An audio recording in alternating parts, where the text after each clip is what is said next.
Welcome to Self Found, your go to community for personal transformation. I'm Yaya, and today this is the third episode of The Hero's Journey Refusal to the Call.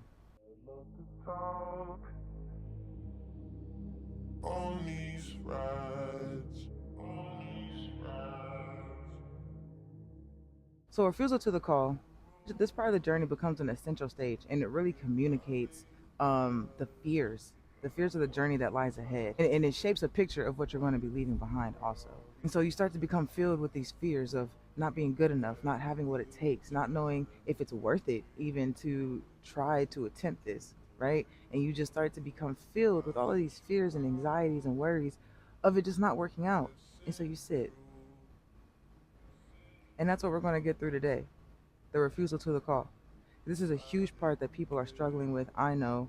I know for myself, this is something that we have to deal with every day. Is like getting over these fears that are crippling us. And so we're gonna talk about it. Let's talk about it. So here's the first thing, right?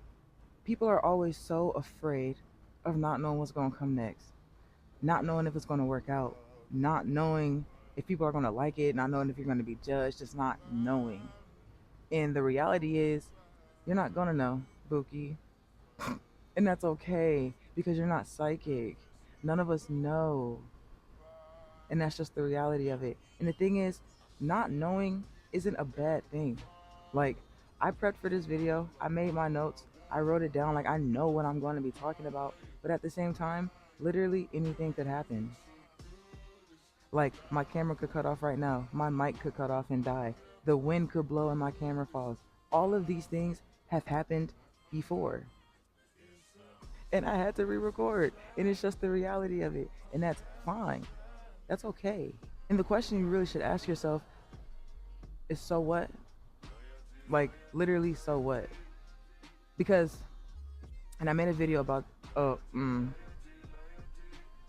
see, I made a video about it, and I didn't like the video. I made like the video like 4 times over, and I have not liked it, and I still need to re-record it because it's just not giving.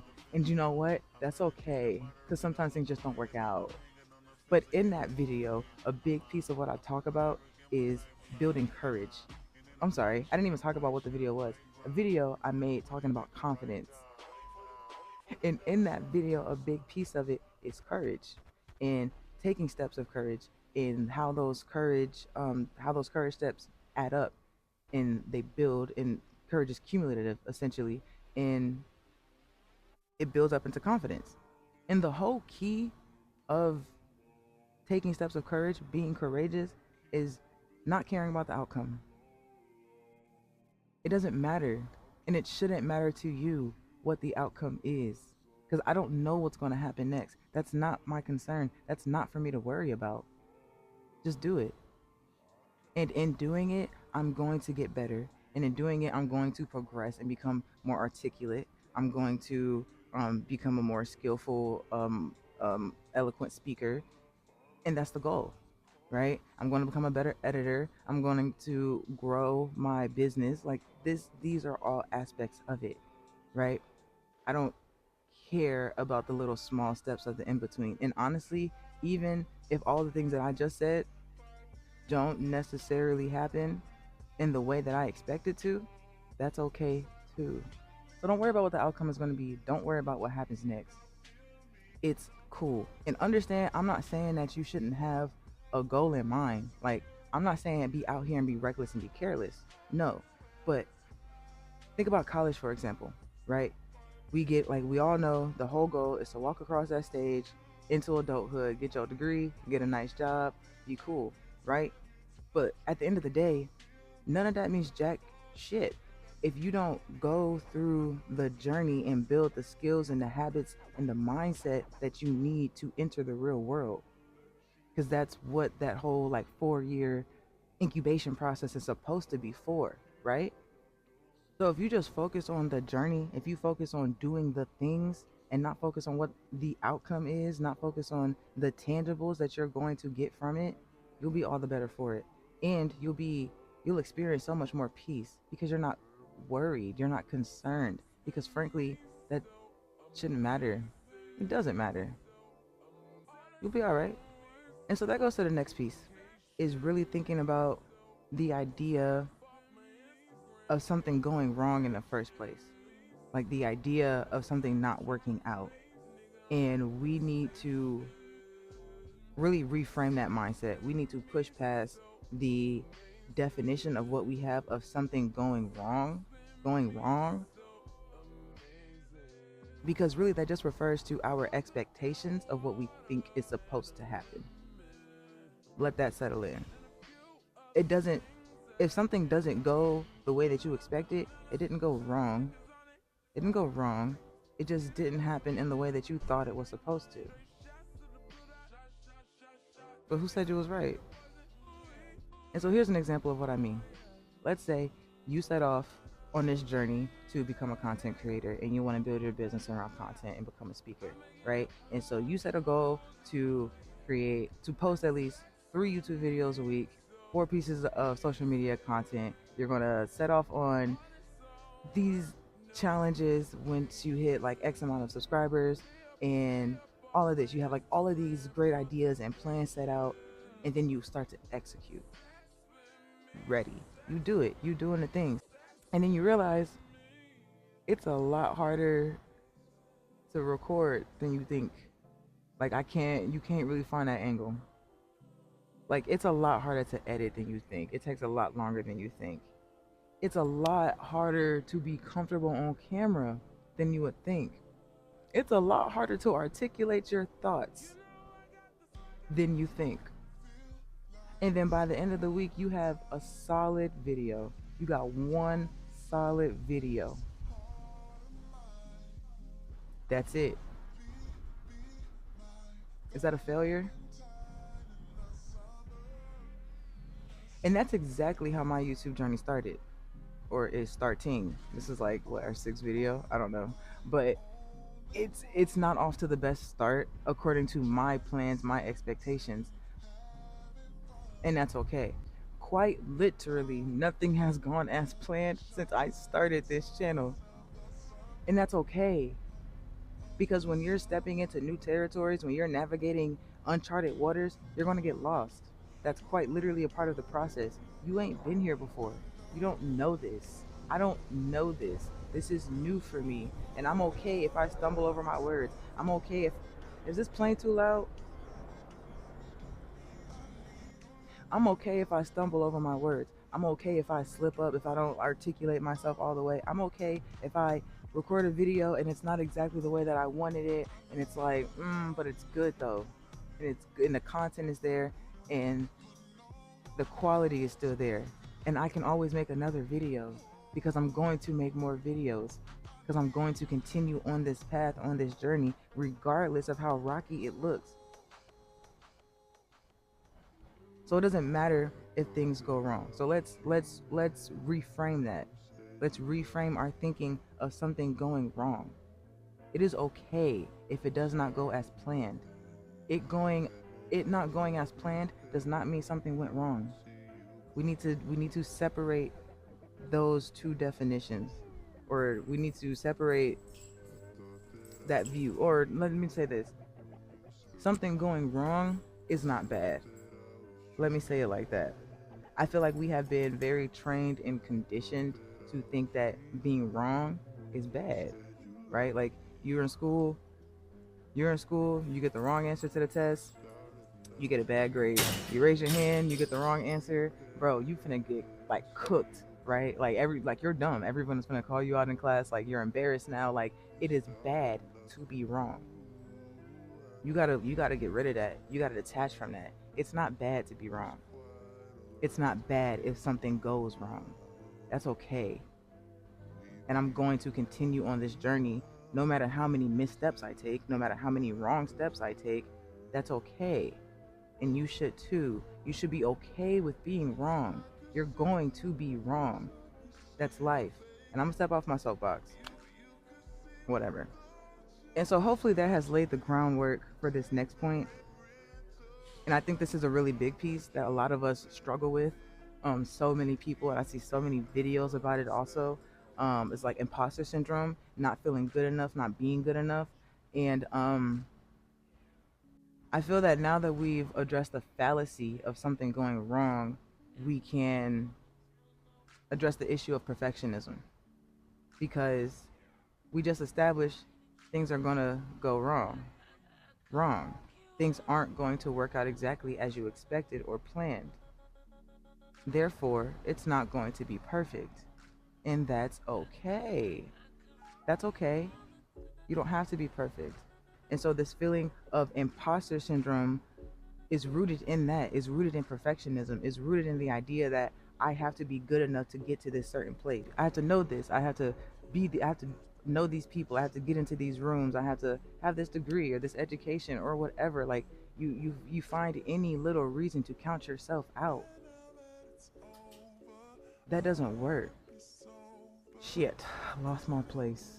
Um, yeah, not being good enough. But I'm gonna share something that freed me, and it might come off a little harsh, but you need to hear it, and I think you can handle it. You're not good enough. Like, how about that? How about that? Like, what if I told you that the first time you try something, you won't be good at it? Crazy.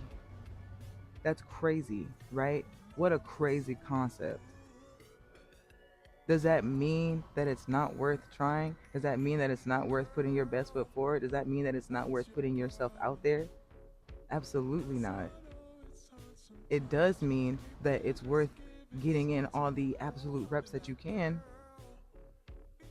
right? So, this idea of not being good enough, this idea of imposter syndrome, this idea of perfectionism is a crutch that we lean on to continue to hold ourselves back. And you gotta stop. You gotta stop, baby. Like, that doesn't work. And so understand, anything that you try for the first time, maybe even the second time, third or fourth time, you're not going to be that good at it. You're not going to be good enough at it. I might not be good enough to get into certain rooms on merit right now, right? Or like anything like that. But I'm going to tell you this, that's not my focus. My focus is getting better. My focus is becoming more articulate. My focus is becoming a more elevated, qualified person. That's my goal. That's my only goal. And with that, I know opportunities are going to come and present itself. That's not like I don't have to force that to come. And that's why you don't focus on the thing. I'm not focused on the thing. I'm focused on the qualities that I'm gaining from the thing, right? I'm becoming more confident, more skilled, and overall more qualified to do what I do and do what I want to do. But waiting to be good enough to start something that you've never done before doesn't make sense. It doesn't. It got real noisy out here real quick.